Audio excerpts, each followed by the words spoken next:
देवी अहिल्याबाई होलकर की 300वीं जयंती पर महिला सशक्तिकरण महासम्मेलन का आयोजन किया गया और जिसमें पीएम मोदी भी शामिल हुए।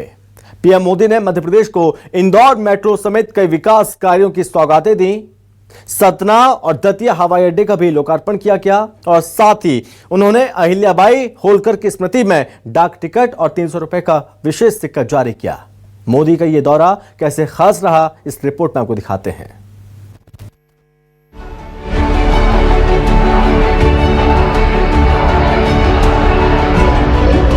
मध्य प्रदेश के लिए 31 मई का दिन बेहद खास रहा। प्रधानमंत्री नरेंद्र मोदी लोकमाता अहिल्याबाई होलकर की 300वीं जयंती पर भोपाल के जमूरी मैदान में आयोजित महिला सशक्तिकरण महासम्मेलन में शामिल हुए।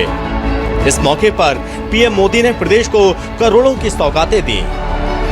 देवी अहिल्याबाई होलकर को समर्पित डाक टिकट और 300 रुपए का विशेष स्मृति सिक्का भी जारी किया।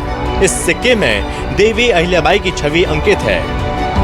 पीएम मोदी ने जनजातीय, लोक और पारंपरिक कलाओं में योगदान देने वाली महिला कलाकारों को राष्ट्रीय देवी अहिल्याबाई पुरस्कार से सम्मानित किया और साथ ही भोपाल से दतिया, सतना एयरपोर्ट, इंदौर मेट्रो की येलो लाइन के सुपर प्रायोरिटी कॉरिडोर पर यात्री सेवाओं का वर्चुअली उद्घाटन किया। पीएम मोदी ने भोपाल से 1271 अटल ग्राम सुशासन भवनों के निर्माण के लिए 483 करोड़ रुपए की पहली किस्त भी ट्रांसफर की। कार्यक्रम में प्रधानमंत्री का पारंपरिक शैली में भव्य स्वागत किया गया। इस कार्यक्रम में महिलाएं पारंपरिक वेशभूषा जैसे सिंदूरी, महेश्वरी साड़ी और सेना जैसी वर्दी में प्रधानमंत्री के स्वागत के लिए पहुंची। ये कार्यक्रम पूरी तरह महिलाओं के नेतृत्व में आयोजित हुआ। कार्यक्रम को संबोधित करते हुए पीएम मोदी ने सबसे पहले मातृशक्ति को प्रणाम किया।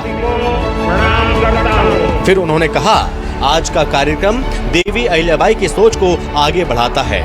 आज इंदौर मेट्रो और सतना दतिया एयरपोर्ट की शुरुआत हुई है। ये सभी प्रोजेक्ट मध्य प्रदेश में सुविधाएं बढ़ाएंगे। यहाँ इतनी बड़ी संख्या में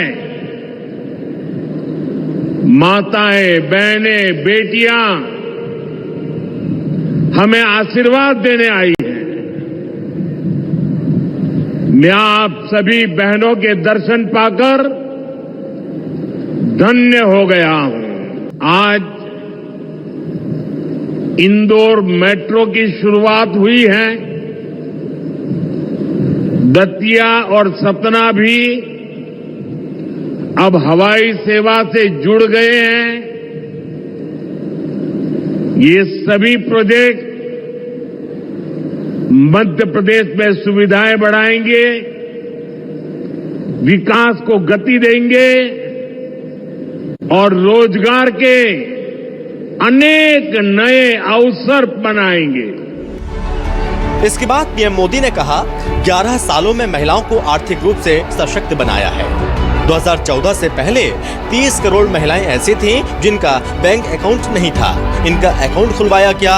ऐसी बहनों को आर्थिक रूप से सशक्त बनाया गया। आयुष्मान भारत योजना ने उनकी इस चिंता को भी खत्म किया है। अब वो भी अस्पताल में 5 लाख रुपए तक का मुफ्त इलाज करा सकती है। सरकार ने इन सभी के बैंक में जनधन खाते खुलवाए। ई खातों में अब सरकार अलग अलग योजनाओं का पैसा सीधा उनके खाते में भेज रही है। हेल्प ग्रुप से जुड़ी है जो कोई न कोई आर्थिक गतिविधि करती है। ये बहनें अपनी कमाई के नए साधन बनाए, इसके लिए सरकार लाखों रुपयों की मदद कर रही है। मंच से पीएम मोदी ने ऑपरेशन सिंदूर की सफलता की तारीफ की और कहा, सिंदूर अब भारत के शौर्य का प्रतीक बना है। पहलगाम में आतंकियों ने सिर्फ भारतीयों का खून ही नहीं बहाया, उन्होंने हमारी संस्कृति पर भी प्रहार किया। भारत की नारी शक्ति को चुनौती दी है। ये चुनौती आतंकियों और उनके आकाओं के लिए काल बन गई। पहलगाम में आतंकियों ने सिर्फ भारतीयों का खून ही नहीं बहाया, उन्होंने हमारी संस्कृति पर भी प्रहार किया है। उन्होंने हमारे समाज को बांटने की कोशिश की है। और सबसे बड़ी बात, आतंकवादियों ने भारत की नारी शक्ति को चुनौती दी है।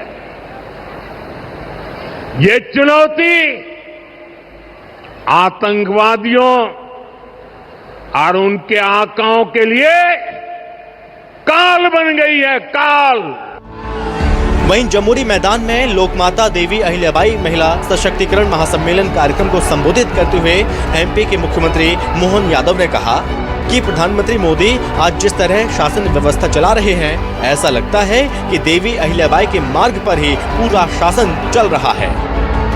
शासन को सर्वोच्च आधार पर जो उनने शासन के सूत्र सीखे, उसका उत्कृष्ट उदाहरण उनके माध्यम से आता है।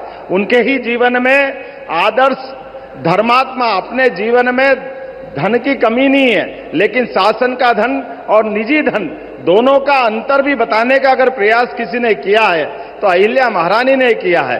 मैं अहिल्या महारानी के जीवन के इतने पक्षों पे बात कर सकता हूं, लेकिन मैं विस्तार से नहीं कहूंगा। हमारे लिए वो केवल कालक्रम देखें, वो समय देखें जब यशस्वी प्रधानमंत्री आज हमारे बीच जिस प्रकार की शासन की व्यवस्था चला रहे हैं, कई मामलों में ऐसा लगता है कि अहिल्या महारानी के ही मार्ग पर पूरा शासन तंत्र चल रहा है। बहरहाल भोपाल में आज का दिन महिलाओं के लिए खास बन गया, जब बड़ी संख्या में सिंदूरी रंग की साड़ियां पहनकर महिलाएं प्रधानमंत्री नरेंद्र मोदी का स्वागत करने पहुंची। महिलाएं पीएम मोदी को ऑपरेशन सिंदूर की सफलता और महिलाओं के लिए किए गए कार्यों के लिए धन्यवाद देने आई थीं। सम्मेलन में पहुंची महिलाओं ने सिंदूरी रंग की साड़ियों में एकजुट होकर ये संदेश दिया कि वो पीएम मोदी की योजनाओं और नीतियों से प्रेरित हैं। इस आयोजन में मध्य प्रदेश की परंपरा, संस्कृति और नारी शक्ति का अद्भुत संगम देखने को मिला। Bureau report, news 24, Madhya Pradesh, Chhattisgarh.